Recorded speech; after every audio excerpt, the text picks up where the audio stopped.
نگراں ہمارے وکیل صاحب جو اس چراغ کو جلائے رکھنے میں ہمتن، جیسا کہ آپ حضرات جانتے ہیں میری آج کی موضوع جو ہے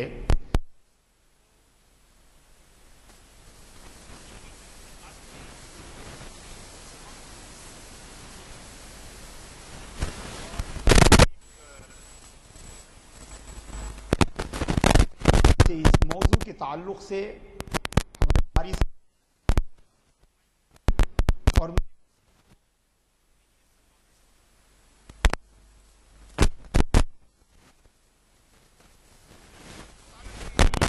کائنات میں بے شمار اقسام کے جو ہے وجود پیدا کیے، مگر غور و فکر، نظر اور ملاحظہ، تجربہ اور تدبر و تفکر کی صلاحیت اس پوری کائنات میں صرف بنی نوع انسان کو عطا کی گئی۔ اور ظاہر سی بات ہے کہ یہی تدبر، تفکر، ملاحظہ اور تجربہ، یہی وہ چار بنیادی ارکان ہیں علمی تحقیقات کے۔ اللہ تبارک و تعالی نے اس کائنات کو بنایا اور انسان کو تدبر، تفکر، ملاحظہ، تجربہ کے اوصاف سے مزین فرما کر اس کائنات میں بھیجا تاکہ وہ اس کائنات کی تسخیر کرے۔ وَخَلَقَ لَكُم مَّا فِي الْأَرْضِ جَمِيعًا، یہ سب کچھ جو ہے انسان کے لیے پیدا فرمایا گیا، اور انسان کو ایسی قوتیں عطا فرمائی گئیں جن کے ذریعے وہ اس کائنات کی تسخیر کر سکے اور اسے انسانیت کی صلاح و فلاح اور بہبود کے لیے استعمال کر سکے۔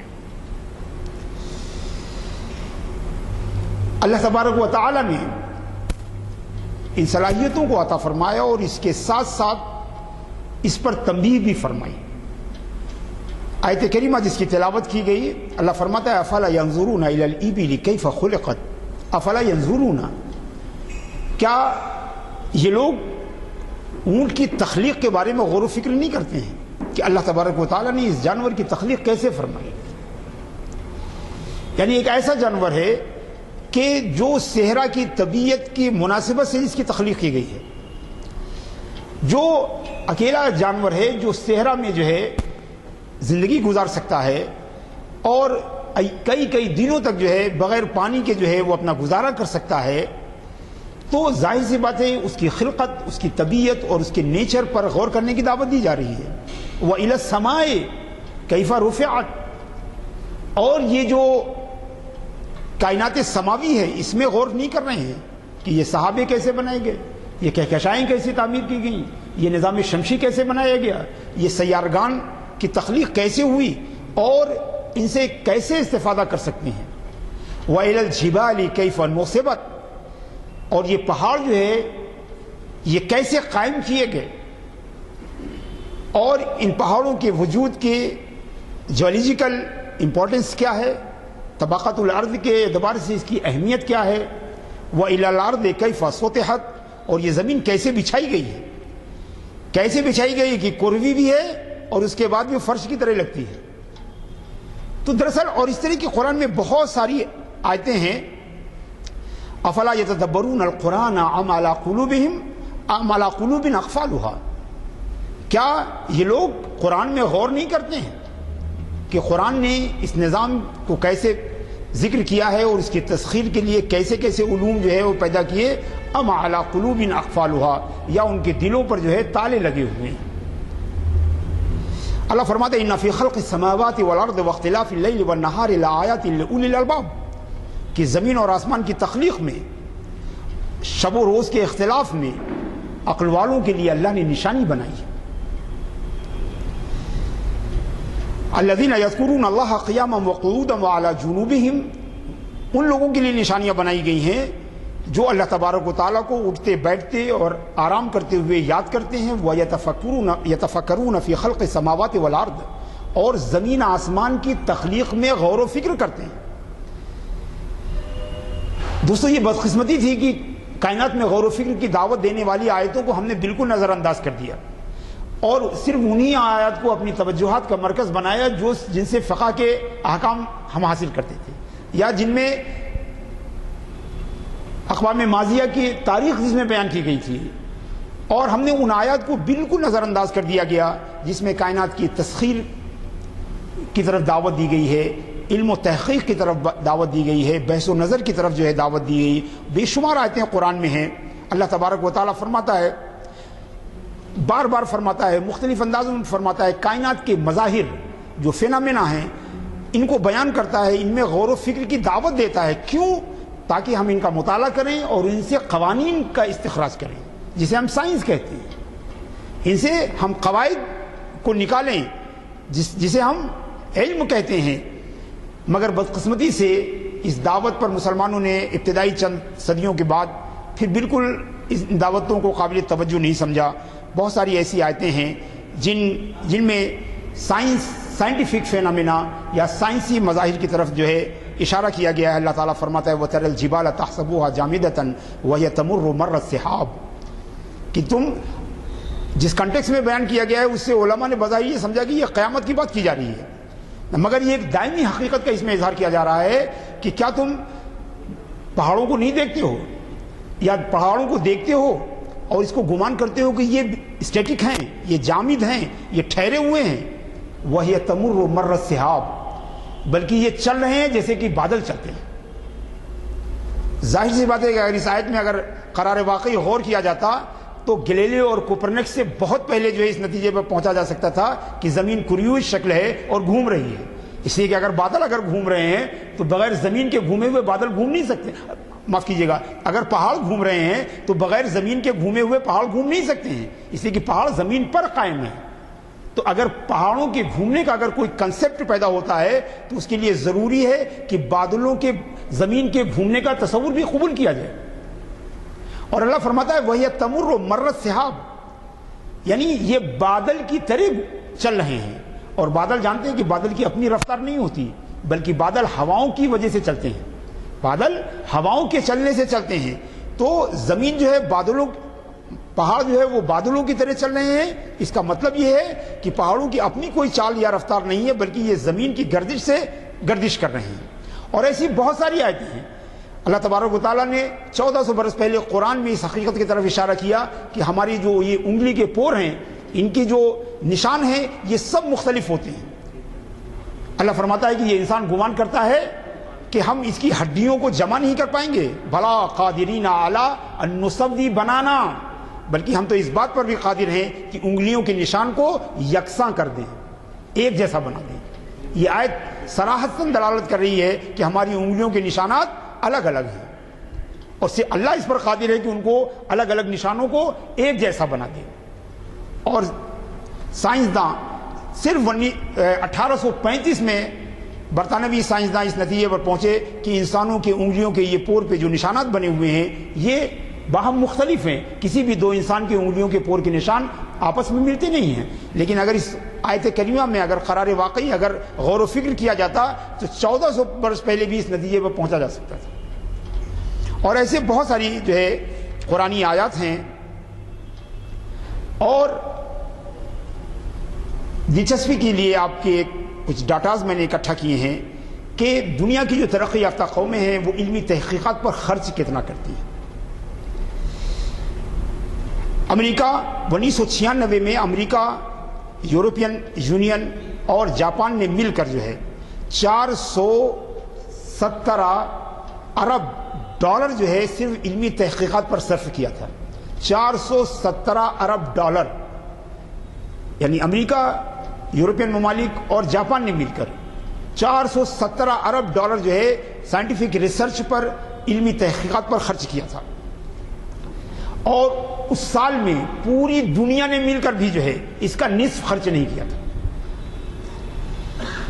اور یہی نہیں بلکہ 2011 میں اکیلے امریکہ نے 403 ارب ڈالر جو ہے اکیلے تنہا امریکہ نے سائنٹیفک ریسرچ پر،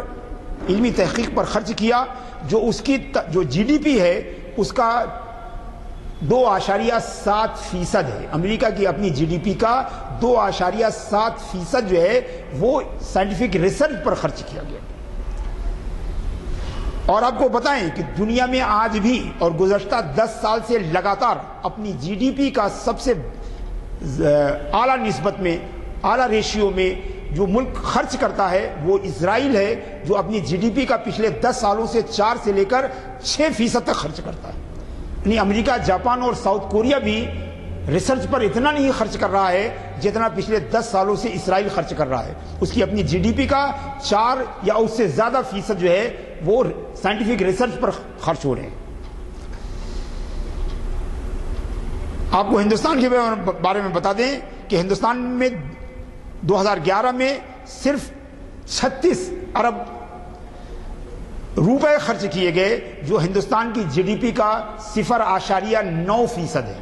یعنی 1% بھی ہمارے ملک عزیز میں جو ہے ریسرچ پہ خرچ نہیں کیا جاتا. اور جتنا اسرائیل تنہا خرچ کر رہا ہے سارے عرب ممالک مل کے نہیں خرچ کرنے. یعنی نتائج کو تو چھوڑ دیجئے، وہاں اگر خرچ بھی ہوتا ہے تو نتیجہ نہیں نکلتا ہے. لیکن اگر اخراجات پر بھی غور کیا جائے تو امریکہ تنہا، اسرائیل جو ہے وہ سارے عرب ممالک کے مقابلے میں وہ زیادہ جو ہے وہ خرچ کرتا ہے. حضرات گرامی، نہ صرف یہ کہ علمی ریسرچ کے ذریعے ہم انسانی علوم و فنون میں اضافہ کر سکتے ہیں، بلکہ اس کے بہت سارے فوائد ہیں.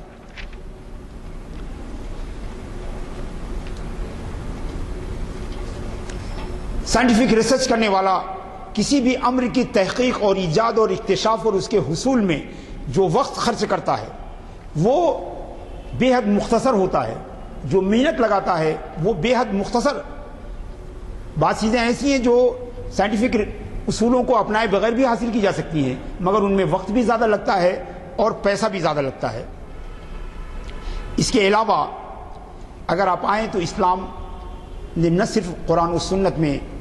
مسلمانوں کو علم و تحقیق کی دعوت دی گئی. اگر آپ غور کریں تو قرآن نے علم کی اہمیت کے بیان اور اس کے اظہار کے لیے جو طریقہ اختیار کیا تو آپ دیکھیں تو اقرا یعنی پڑھو،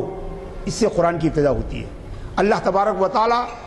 آلات علم یعنی قلم اور قرطاس کی قسم یاد فرماتا ہے. نون والقلم میں وما یسترون، اللہ قسم یاد فرماتا ہے علم کے آلات کی. اللہ تبارک و تعالی کائنات کے مظاہر میں غور و فکر کی دعوت دیتا ہے، غور و فکر کی دعوت دیتا ہے، تدبر اور تفکر پر ابھارتا ہے. اور اس کے علاوہ بھی جو ہے اگر آپ دیکھیں تو آج دنیا کی ترقی یافتہ قومیں وہی ہیں جنہیں علمی تحقیقات میں سبقت ہوئی ہے. یورپ کی نشت ثانیہ کی بنیاد جو ہے وہ فرانسس بیکن کے نظریات تھے، جس میں انہوں نے سائنٹیفک ریسرچ کی طرف لوگوں کو دعوت دی اور سائنٹیفک ریسرچ کے میتھڈز کو جو ہے انہوں نے ڈیولپ کر کے اپنی کتاب جو ہے جو نوم آرگونم جو ہے یعنی العادات الجدیدہ کے نام سے جو انہوں نے لکھی تھی، یعنی نیو آرگن آف ریسرچ اور سائنس، اس میں انہوں نے پیش کی تھی. اور یورپ کی تمام تر ترقی جو ہے اسی کے اوپر جو ہے مبنی ہیں. اسلام سے قبل بھی جو ہے انسانوں نے سائنٹیفک ریسرچ کی جانب قدم بڑھا دیے تھے. سب سے پہلا مرحلہ تو وہ ہے جس میں جو قدیم تہذیبیں تھیں جیسے مصر کی تہذیب ہے یا عراق کی جو ہے میسوپوٹیمین تہذیب ہے یا ہندوستان میں جو موہنجودڑو اور ہرپا کی تہذیبیں تھیں، اس میں بھی سائنٹیفک ریسرچ کا آغاز ہوا تھا مگر منظم آغاز نہیں ہوا تھا. لیکن بہرحال بہت ساری چیزیں، صابن ہو یا جو پہیا ہو یا ایسی بہت ساری ایجادات جو ہے رافعہ جس کے ذریعے ہم بوجھ اٹھاتے ہیں، یہ چیزیں جو ہے انہی تہذیبوں کے دوران یا اس سے قبل ایجاد کی جا چکی تھیں اور یہ سب سائنسی کا عمل تھا. اگرچہ منظم نہ ہونے کی وجہ سے ہم اسے سائنٹیفک ریسرچ کا عہد نہیں مانتے ہیں. اصل میں سائنٹیفک ریسرچ کا عہد جو ہے وہ یونانیوں نے شروع کیا. یونانیوں نے جو ہے شروع کیا، اس میں پائتھاگورس ہے، ڈیموکریٹس ہے اور اس کے بعد پلیٹو اور ایرسٹوٹل نے جو ہے صحیح معنوں میں سائنٹیفک اصولوں کی بنیاد رکھی. مگر جو ایک خاص چیز، میں تفصیل میں نہیں جا رہا ہوں، مگر جو ایک خاص چیز تھی کہ یونانی جو فکر تھی، جو یونانی طریقے تحقیق تھا، وہ سب کا سب جو ہے نظری تھا یعنی تھیوریٹیکل تھا. یہ وہ سب کا سب جو ہے وہ تھیوریٹیکل تھا. انہوں نے تجربے کی طرف قدم نہیں بڑھایا. خاص توجہ چاہتا ہوں، آج ہم ہمارے نوجوان جو اسکولوں میں جو کتابیں پڑھ رہے ہیں، چونکہ وہ سب یورپین آئیڈیالوجیز کو پروپیگیٹ کر رہی ہیں، تو وہ ایسا پیش کرتے ہیں کہ جیسے یونانیوں نے ہی سب کچھ کیا۔ سچی بات یہ ہے کہ ہم یونانیوں علمی تحقیق کے میدان میں ہم یونانی اور اغارقہ جو ہیں ان کی خدمات کا ہم اعتراف کرتے ہیں، مگر ان کی تمام تر خدمات کا تعلق، چاہے آپ ارسطو کے نظریات دیکھیں، ارسطو کی آپ کتابیں دیکھیں، آپ افلاطون کی کتابیں دیکھیں، یا ارسطو اور افلاطون سے پہلے جو سقراط وغیرہ کی جو کتابیں ہیں، وہ سب جو ہے تھیوریٹیکل بنیادوں پر قائم ہیں۔ میں توجہ آپ کی چاہتا ہوں، یہ بے حد امپورٹنٹ پوائنٹ ہے، وہ سب کے سب تھیوریٹیکل تھی۔ ایون کہ اگر آپ افلاطون کی، پلیٹو کی ریپبلکا دیکھیے تو ریپبلکا میں سائنسداں کو اور فلسفی کو انہوں نے جو مقام دیا ہے، وہ مقام جو ہے وہ عام انسانوں سے بہت بلند ہے، اور صاف صاف لکھا ہے کہ سائنسداں، عالم یا فلسفی کا یہ کام نہیں ہے کہ وہ اپنے جو ہے درسگاہ سے باہر نکل کر کام کریں، بلکہ وہ صرف اس کا کام ہے غور و فکر کرنے کا کام ہے، بحث و نظر کا اس کا کام ہے، یعنی تھیوریز بنانے کا اس کا کام ہے۔ ایسا نہیں ہے کہ یہ میں صرف دعویٰ کر رہا ہوں، بلکہ پلیٹو نے اپنی کتاب ریپبلکا جو جمہوریہ جو ہے اس میں باقاعدہ صراحت کی ہے کہ تجربہ وغیرہ کرنا جو ہے، انڈکٹیو جو ایکسپیریمنٹل جو ریسرچ ہوتی ہے، وہ فلسفیوں کا یا علماء کا کام نہیں ہے، بلکہ ان کا کام صرف غور و فکر کرنا ہے۔ اور افلاطون نے جو ہے اتنا بلند مقام جو ہے سائنسدانوں کو دیا ہے کہ وہ بالکل جیسے ایک تقدس کے گھیرے میں جو ہے وہ ہم کو نظر آتے ہیں۔ انہی کے بعد جو ہے رومن جو ہے بیزنٹائن عہد آیا۔ بیزنٹائن عہد میں بھی اسی نظریے کی ترویج و اشاعت کی گئی، اسی نظریے کو آگے بڑھایا گیا۔ البتہ یہ کہ بیزنٹائن نے کیا کیا کہ عملی طور پر انہوں نے انجینئرنگ کی طرف زیادہ توجہ دی۔ چنانچہ اگر آپ میڈیٹرینین سی کے چاروں طرف بحیر روم جسے کہتے ہیں یا بحر ابیض متوسط جسے کہتے ہیں، اگر آپ اس کی چاروں طرف دیکھیں تو آج بھی رومنس کی جو ہے تعمیری یادگاریں آج بھی موجود ہیں۔ مصر میں، لیبیا میں، تونس میں، الجزائر میں، سسلی میں، اٹلی میں، شام کے ساحلوں پر جو ہے، تو انہوں نے اس نظریاتی سائنس کو ہی، نظریاتی تحقیق کو ہی آگے بڑھایا۔ تجربے کے میدان میں انہوں نے صرف انجینئرنگ میں تھوڑا سا اپنا جو ہے تعاون دیا اور انجینئرنگ کے شعبے کو انہوں نے آگے بڑھایا، مگر اب بھی ایکسپیریمنٹل ریسرچ جو ہے ابھی بھی شروع نہیں ہوئی تھی۔ دراصل ایکسپیریمنٹل ریسرچ کے شروع کرنے کا سہرا جو ہے وہ مسلمان سائنسدانوں کے سر جاتا ہے، اور یہ بے حد امپورٹنٹ چیز ہے۔ ہم سمجھتے ہیں کہ ہر چیز کا رشتہ جو ہے، یورپ کا جو تعلیمی نظام ہے وہ زندگی کے تمام علوم و فنون اور تمام ایجادات اور اکتشافات کا سہرا یونانی سائنسدانوں، یونانی فلسفیوں کے سر باندھنے کی کوشش کرتا ہے، جبکہ سچائی یہ ہے کہ ان کا بلا شبہ علمی تحقیق میں یونانیوں کا بڑا تعاون رہا ہے۔ فیثاغورس سے لے کر بلکہ اس سے پہلے کے سائنسداں اور ارسطو تک انہوں نے بہت ساری علمی تحقیقات کی اور بہت سارے نظریات قائم کیے جن کی بنیاد پر آگے دنیا نے ترقی کی، لیکن یونانیوں نے ایکسپیریمنٹل سائنس یعنی تجرباتی جو علوم تھے ان میں انہوں نے کوئی بھی حصہ نہیں لیا اور نہ اس میں کسی قسم کا جو ہے اضافہ کیا۔ یہ کام جو ہے مسلمانوں نے کیا، اور مسلمانوں جسے ہم اسلامی تہذیب کہتے ہیں، یہ دنیا کی اکیلی تہذیب ہے جو کسی ملک کے نام سے معروف نہیں ہے، کسی قوم کے نام سے معروف نہیں ہے، بلکہ ایک دین کے نام سے پہچانی جاتی ہے۔ اگر آپ دیکھیں تو ہم کہتے ہیں مصری تہذیب، ہم کہتے ہیں سومیرین تہذیب، ہم کہتے ہیں ہندوستانی تہذیب، ہم کہتے ہیں میسوپوٹیمین سویلائزیشن۔ تو گویا دنیا کی تمام سویلائزیشن، ان کا سویلائزیشن ساؤتھ امریکہ کی، تو ساری سویلائزیشن جو ہے کسی نہ کسی ملک کی طرف منسوب ہے یا کسی نہ کسی قوم کی طرف منسوب ہے۔ دنیا کی پہلی اور اکلوتی تہذیب اسلامی تہذیب ہے جو نہ کسی ملک کی طرف منسوب ہے نہ کسی قوم کی طرف بلکہ دین کی طرف ہے، اور اس حقیقت کی طرف اشارہ ہے کہ یہ ایک عالمی دین تھا۔ جو تہذیب اسلام لے کر آئے تو وہ ایک عالمی تہذیب تھی، لہذا اسے کسی ملک یا کسی قوم کی طرف منسوب ہی نہیں کیا جا سکتا تھا۔ اسی لیے صرف اسلامی تہذیب ہے جو اسلام کی طرف منسوب ہے، باقی دنیا کی تمام تہذیبیں جو ہے یا تو قوموں کی طرف منسوب ہیں یا ملکوں کی طرف منسوب ہیں۔ اور اسلامی تہذیب کا یہ عصر جو ہے 7ویں صدی عیسوی سے لے کر اور 16ویں صدی عیسوی تک پھیلا ہوا ہے۔ 7ویں صدی عیسوی سے لے کر جو ہے 16ویں صدی عیسوی تک جو ہے پھیلا ہے، اور اسلامی تہذیب کہ اس عہد میں بے شمار جو ہے سائنٹیفک تحقیقات ہوئی، بے شمار نظریات وضع کیے گئے، اور سب سے بڑا کام یہ ہوا کہ تحقیق کے مناہج یعنی میتھڈولوجی آف ریسرچ جو ہے وہ اس نے شکل اختیار کی، اور مسلمان سائنسدانوں نے، مسلمان علماء نے ریسرچ کے قوانین وضع کیے، ریسرچ کے اصول بنائے، اور ریسرچ کے میتھڈز جو ہے وہ تیار کیے۔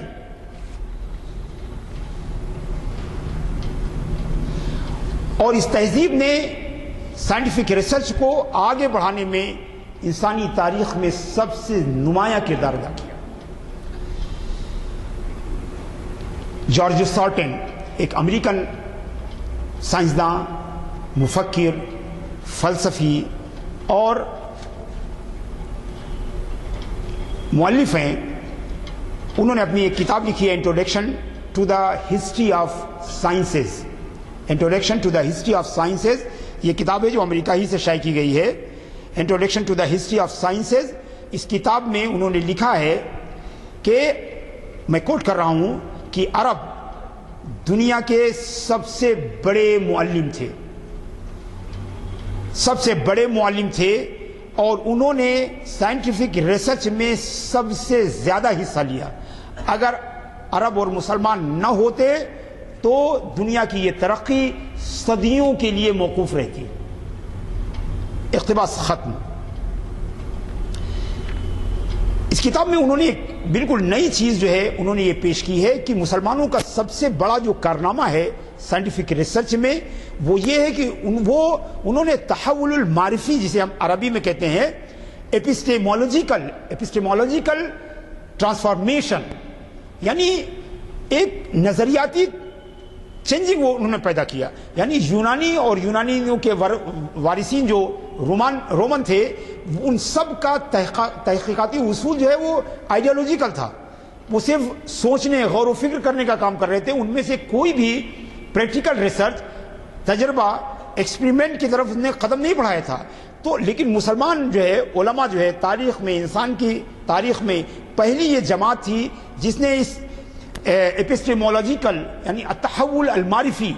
کا کام انجام دیا، کہ انہوں نے پورا اس کا دھارا ہی بدل دیا، جو اس کی رفتار اور سمت تھی ان دونوں کو بدل دیا، اور انہوں نے غور و فکر کے بجائے تحقیق کی بنیاد تجربے اور ملاحظے اور مطالعے پر رکھی۔ یعنی یہ ایک اتنا بڑا تحول تھا، اتنی بڑی تبدیلی تھی کہ شاید انسان کی علمی تاریخ میں اس سے اہم اور کوئی تبدیلی پیش نہیں آئی۔ میں پھر آپ کی توجہ کہ یہ ایپسٹیمولوجیکل جو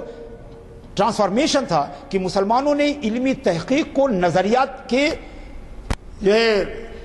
قلوں سے نکال کر اسے تجربے کے میدان میں لا کے پہنچایا، تجربے کے میدان میں لا کے پہنچایا۔ ارسطو نے جو میتھڈولوجی تیار کی تھی، اس میتھڈولوجی کو بالکل راسن علی عقبین پوری طرح سے مسلمانوں نے چینج کر دیا، اور غور و فکر کے بجائے تجربے کی بنیاد پر ریسرچ و تحقیق کی بنیاد ڈالی۔ دراصل اگر یہ ایپسٹیمولوجیکل ٹرانسفارمیشن نہیں ہوتا تو جو آج ہم ایجادات و اکتشافات دیکھ رہے ہیں، آج جو ہم سائنس کی ترقی دیکھ رہے ہیں، آج جو دنیا کی خوشحالی دیکھ رہے ہیں، آج جو دنیا میں آرام و راحت دیکھ رہے ہیں، یہ سب کچھ بھی دنیا کو میسر نہ ہوتا۔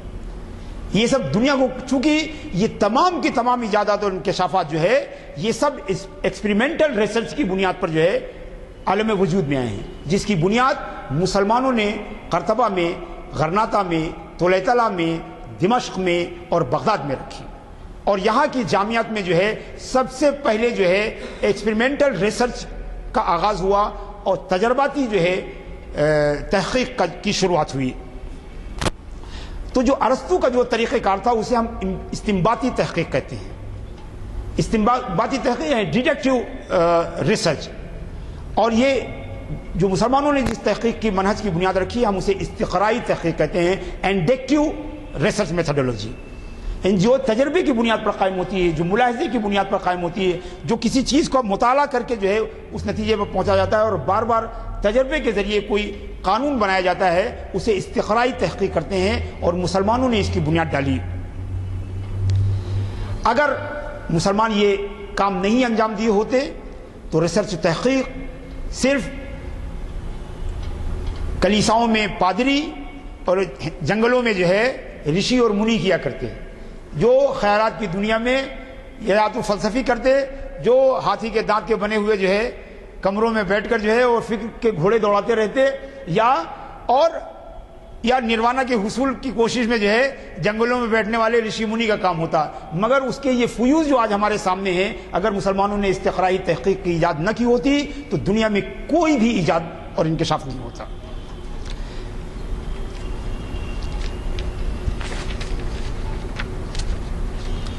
گوسٹاف لوبن کا آپ نے نام سنا ہوگا، بہت بڑا فرانسیسی مورخ، فلسفی اور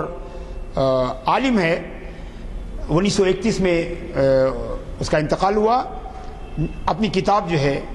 عرب سویلائزیشن، بہت ہی مشہور کتاب ہے، تقریباً اردو میں بھی اس کا ترجمہ ہو چکا ہے، تمدن عرب کے نام سے اردو میں بھی اس کتاب کا ترجمہ ہو چکا ہے۔ وہ اپنی کتاب میں لکھتے ہیں، میں کوٹ کر رہا ہوں، کہ یورپ جو ہے وہ اپنے رینیساں میں مسلمانوں کا قرض دار ہے۔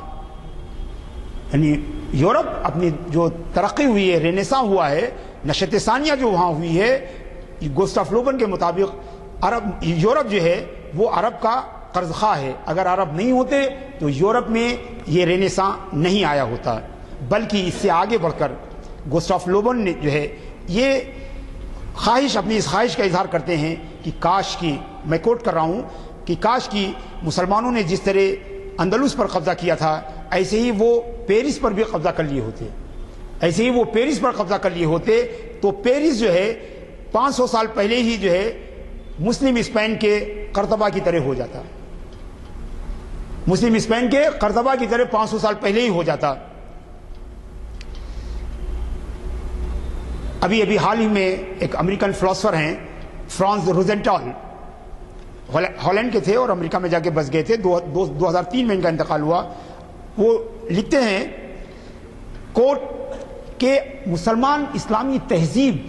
کا نشو و نما اور اس کا ارتقاء جو ہے یہ ایک معجزاتی عمل ہے،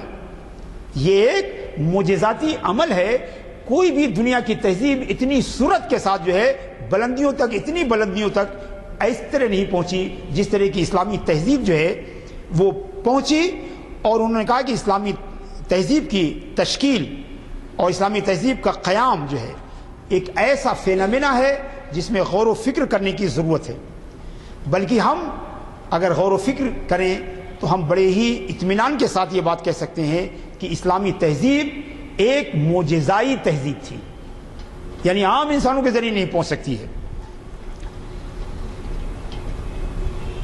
آئیے میں آپ کو مسلمانوں کے جو تحقیقی مناہج کے بانی اور مبانی ابن حیثم تھے، اندلس سے ان کا تعلق تھا، قرطبہ یونیورسٹی میں یہ پڑھتے اور پڑھاتے تھے۔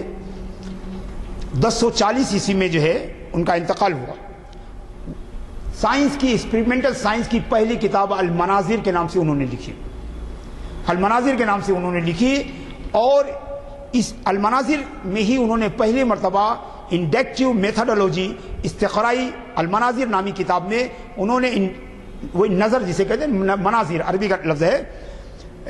اس میں انڈکٹیو یعنی استقرائی جو ہے منہج، انڈکٹیو میتھڈولوجی کا انہوں نے بیان کیا، اور انہوں نے جو تفصیل بتائی ہے، انہوں نے بتایا کہ اس میتھڈولوجی میں، تحقیق کے اس منہج میں سب سے پہلے کسی پرابلم کو طے کیا جاتا ہے کہ یہ ایک مشکل ہے، یہ ایک پرابلم ہے، پھر اس کے بعد جو ہے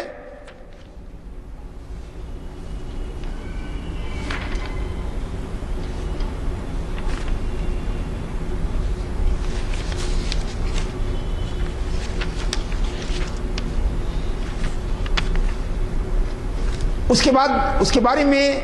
ہم فروض جو ہے یعنی ہائپوتھیسس تیار کرتے ہیں کہ یہ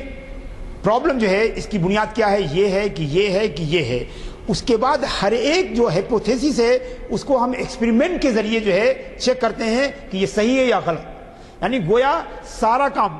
جو ہماری پرابلم ہے اس کا تعین بھی جو ہے ایکسپیریمنٹ کے ذریعے ہوگا، ہائپوتھیسس جو ہم تیار کریں گے یعنی جو فروض جسے کہتے ہیں وہ بھی جو ہے ایکسپیریمنٹ اور تجربے کے ذریعے تیار ہوگا، اور ان میں سے غلط ہائپوتھیسس جو ہیں ان کو ریجیکٹ کریں گے وہ بھی تجربے کی بنیاد پر، اور جو صحیح ہائپوتھیسس ہے اس کو قبول کریں گے وہ بھی تجربے کی بنیاد پر، اور اس کے بعد جو ہے ایک نتیجے پر پہنچیں گے جس نتیجے کو ہم کا اعلان کریں گے، یعنی ہم اپنے نتیجے سے تمام سائنسدانوں کو، علماء کو باخبر کریں گے تاکہ وہ اس نتیجے کو دیکھ سکیں اور اس بات کا مطالعہ کر سکیں کہ گویا یہ تجربہ اور ایکسپیریمنٹ جو ہے صحیح بنیادوں پر قائم ہے کہ نہیں ہے۔ اور یہ وہی چیز ہے جسے ہم آج سائنس کی زبان میں پیر ریویو پروسیس کہتے ہیں۔ یعنی ایک آپ نے ریسرچ کیا تو وہ ریسرچ دوسرے سائنسدانوں کے پاس بھیجا جاتا ہے، اور وہ سائنسدان جو ہے آپ کی میتھڈولوجی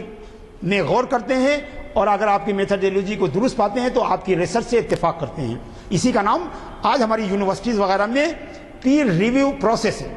تو یہ پیر ریویو پروسیس بھی جو ہے مسلمانوں نے ایجاد کیا، ابن حیثم نے اس کی بنیاد ڈالی، اور ابن نفیس نے اس پروسیس کو مکمل کیا اپنی کتاب میں، جس کا کتاب کا نام ہے اخلاقیات الطبیب۔ اخلاقیات الطبیب یعنی ایک ڈاکٹر کی جو مورل ویلیوز ہیں وہ کیا ہونی چاہیے۔ اپنی اس کتاب میں اخلاقیات الطبیب میں ابن نفیس نے پیر ریویو پروسیس کو جو ہے پوری طرح کام کیا۔ یہ وہی ابن نفیس ہیں جنہوں نے پہلی مرتبہ بلڈ پریشر کے بارے میں اپنی کتاب میں لکھا۔ حالانکہ آج بلڈ پریشر جو ہے یہ یورپین سائنسدانوں کے نام جو ہے منسوب کیا جاتا ہے، مگر ابن نفیس نے اس کو ایجاد کیا۔ خوارزمی ایک نام ہے، آپ نے نام سنا ہوگا خوارزمی، جنہوں نے الجبر والمقابلہ نام کی کتاب لکھی تھی۔ وہ کتاب یورپ میں اتنی مشہور ہوئی کہ کتاب میں الجبر کا لفظ لیٹن زبان کے ذریعے تمام یورپین زبان میں چلا گیا، اور اس علم کا نام ہی الجبرا ہو گیا۔ حالانکہ الجبرا اس علم کا نام نہیں تھا، بلکہ یہ خوارزمی کی کتاب کا نام تھا، مگر چونکہ یورپ نے وہ علم اسی کتاب کے ذریعے حاصل کیا تو اس علم کا نام ہی انہوں نے الجبرا رکھ دیا، الجبرا رکھ دیا۔ اسی خوارزمی نے لوگارتھم کو ایجاد کیا تھا، اور آپ جانتے ہیں کہ لوگارتھم جو ہے سائنٹیفک ریسرچ کے لیے کتنا امپورٹنٹ جو ہے وہ ٹول ہے۔ آج جو ہے وہ کسی دوسرے سائنسدان کے نام سے اس کو مشہور کر دیا، یورپین سائنسدان کے نام سے۔ ایسے ہی یہ چشمے کی ساخت جو ہے یہ ابن حیثم نے اس کا ذکر اپنی کتاب المناظر میں کیا ہے، جو راجر بیکن کی طرف منسوب کر دی گئی، راجر بیکن کی طرف منسوب کر دی گئی۔ تو اسی طرح جو ہے ابن سینا نے طب کے میدان میں بہت سارے ریسرچز کی جو ابن سینا کے رسائل میں موجود ہیں، مگر بدقسمتی سے چونکہ اس سلسلے کو مسلمانوں نے آگے نہیں بڑھایا، لہٰذا وہ سب یورپین سائنسدانوں کے نام جو ہے وہ ڈال دی گئی ہیں۔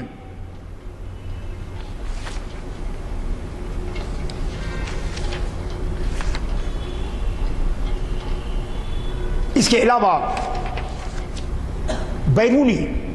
کتاب الہند میں، یعنی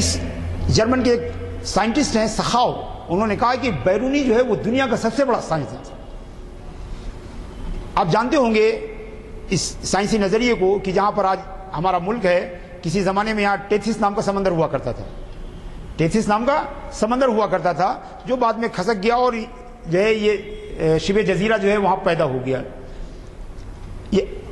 یقین کیجئے کہ یہ مشکل سے 19ویں صدی کے آخر میں جو ہے یورپین سائنسدانوں نے اس نظریے کو پیش کیا۔ اگر آپ بیرونی کی کتاب الہند کا مطالعہ کریں تو بیرونی نے 1000 سال پہلے اس نظریے کا ذکر کیا اپنی کتاب۔ جب بیرونی ہندوستان آیا تو اس نے ہمالیہ کی ترائی میں کافی دنوں تک قیام کیا، اور وہاں کے جو پتھر تھے ان کا جو مطالعہ اس نے کیا تو اس پتھروں کے مطالعے کے بعد وہ اس نتیجے پر پہنچا کہ یہ زمین کا یہ خطہ کبھی نہ کبھی سمندر کے اندر تھا۔ پتھروں کی یہ شکل جو ہے صرف پانی ہی میں بن سکتی ہے، اور بیرونی نے اس بات کا ذکر کیا، مگر آج ہم 9ویں اور 10ویں کی انگلش کی کتابوں میں اس نظریے کو یورپ کی طرف منسوب پاتے ہیں، اس نظریے کو یورپ کی طرف جو ہے ہم پاتے ہیں۔ سوشیولوجی کے تمام بنیادی نظریات جو ہے ابن خلدون نے جو ہے ایجاد کیے، ابن خلدون نے، البتہ ابن خلدون نے جو ہے اس کا نام جو ہے سوشیولوجی یا علم الاجتماع نہیں رکھا تھا بلکہ علم عمران رکھا تھا۔ یورپ نے اس میں صرف یہ کیا کہ علم عمران کو بدل کے انہوں نے سوشیولوجی اس کا نام رکھ دیا، اور وہ سارے نظریات جو ہے وہ یورپ والوں کے نام ہو گئے۔ تو ہم دیکھتے ہیں کہ یورپ میں جو رینیساں کے جو بڑے سائنٹسٹ تھے، نظریاتی لوگ تھے، ان میں راجر بیکن ہیں، فرانسس بیکن ہیں، کوپرنیکس ہیں، گیلیلیو ہیں، ان یا بعد میں جو ہے، اور یہی نہیں حضرات گرامی، جب مسلمانوں میں علم، سائنس اور ایکسپیریمنٹل تحقیق اپنے پورے عروج پر تھی تو یورپ سے قافلے آیا کرتے تھے تعلیم حاصل کرنے کے لیے قرطبہ میں، اور وہ جو قافلے آتے تھے ان میں سلویسٹر دا سیکنڈ، یہ بھی قرطبہ کی یونیورسٹی میں انہوں نے 10ویں صدی عیسوی میں آ کر اسٹڈی کیا ہے، اور بعد میں جو ہے یہ رومن چرچ کے پوپ بنے تھے۔ اسی طرح بطرس وینریبل، پیٹر وینریبل جسے بطرس المحترم کہتے ہیں، جیراڈ کیرومونی، یہ وہ لوگ ہیں جو بعد میں عیسائی مذہبی جو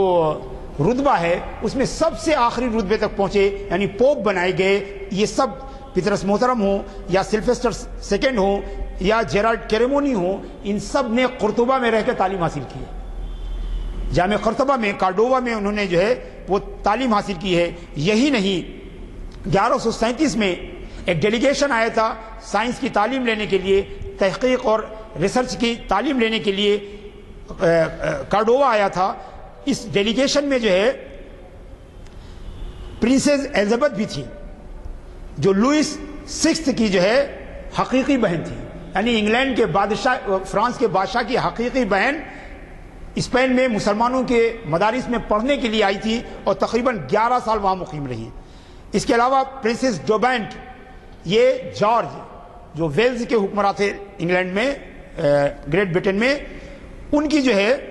ان کی بیٹی جو ہے انہوں نے بھی یورپ میں جو ہے تعلیم حاصل کی۔ تو گویا مسلمانوں کے تحقیقی نظریات ان طلباء کے ذریعے اور ان جو ہے مذہبی رہنماؤں کے ذریعے یورپ منتقل ہوئے۔ افسوس یہ کہ مسلمانوں نے علم استقرا کی بنیاد ڈالی، انڈکٹیو میتھڈولوجی کو ایجاد کیا، اس کے اصول بنائے، اس کے قواعد بنائے، لیکن وہ تو آبا ہی ہمارے تھے مگر ہم کیا ہیں۔ بعد میں کیا ہوا کہ مسلمان علماء تجرباتی منہج سے ہٹ گئے اور انہوں نے ارسطو کے وہی جو ہے جو ڈیڈکٹیو میتھڈ تھا، استنباطی میتھڈ تھا، انہوں نے اس کو ایڈاپٹ کر لیا، کیونکہ وہ میتھڈ جو ہے نا وہ اپنے گھر پہ بیٹھ کر، اپنی مسند پر بیٹھ کر آرام سے جو ہے اس پر کام کیا جا سکتا ہے، لیکن ایکسپیریمنٹل میتھڈ کے لیے مسندوں سے باہر نکلنا پڑتا ہے، اپنے اپنے حجروں سے باہر نکلنا پڑتا ہے، لیبارٹری میں جانا پڑتا ہے، معمل میں جانا پڑتا ہے، زمین پہ اور پہاڑوں پر جانا پڑتا ہے، جنگلوں میں جا کے کام کرنا پڑتا ہے۔ مگر مسلمانوں پر جب غفلت طاری ہوئی تو وہ اس کے لیے تیار نہیں ہوئے، اور وہ اپنی اپنی خانقاہوں میں،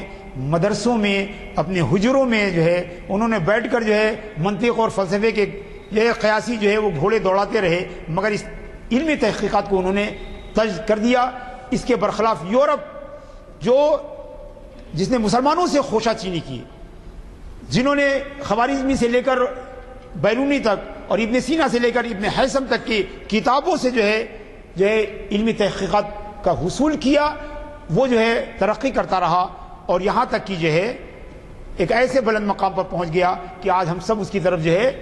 حیرت کی نظر سے دیکھتے ہیں۔ مسلمانوں کا جو یہ خدمت جو تھی، استقرائی منہج کا ڈیولپ کیا جانا، یہ مسلمانوں کی بہت بڑی خدمت تھی۔ میرے ہاتھ میں یہ پین ہے، اس پین کے بارے میں اگر 1 مہینہ تک آپ کے سامنے تقریر کی جائے کہ یہ پین ایسے بنایا گیا ہے اور ایسے بنایا گیا ہے اور اس میں یہ چیزیں ہیں اور اس کے فارمیشن کا یہ طریقہ ہے اور اس کو ان مراحل سے گزارا گیا ہے، لیکن آپ میں سے کوئی بھی کیا اسے بنا پائے گا 1 مہینے کی تقریر سننے کے بعد؟ نہیں بنا پائے گا، کیونکہ اس کو بنانے کے لیے آپ اتنی موٹی سی کتاب لکھ سکتے ہیں دماغی گھوڑے دوڑا کر، مگر ایک قلم بنانے کے لیے آپ کو فیکٹری جانا پڑے گا، آپ کو لیبارٹری میں جانا پڑے گا، آپ کو بار بار تجربے کے مرحلے سے گزرنا پڑے گا۔ اور یہی وہ تاریخی جو ہے غلطی تھی جو مسلمانوں نے کی کہ انہوں نے استقرائی منہج کو چھوڑ کر استنباطی منہج کو اپنا لیا۔ میں ان تمام بڑے بڑے جو ہے ہندوستان کے جو منطقی، شاید آپ نے نام سنا ہوگا، ملا حسن اور ملا مبارک اور میر زاہد اور علامہ فضل خیر آبادی، یہ سب وہ لوگ ہیں جو عقل کے پہاڑ مانے جاتے تھے، مگر ان سب کو آپ اکٹھا کیجئے اور ان سے کہیے کہ ایک جو ہے یہ موبائل جو ہے تیار کر دیں تو ان کے بس کی بات نہیں ہے، کیونکہ موبائل بنانے کے لیے جو میتھڈولوجی چاہیے وہ ان کے پاس تھی ہی نہیں، وہ بھلا چکے تھے۔ تو وہ موٹی موٹی کتابیں تو لکھ سکتے ہیں حضرات گرامی استنباطی منہج کے ذریعے، مگر بغیر استقرائی منہج کے ایک قلم جو ہے جیسی حقیر چیز، جو آپ کی طرح نہیں بالکل جاہل لوگ لیبارٹری میں بنا رہے ہیں، مگر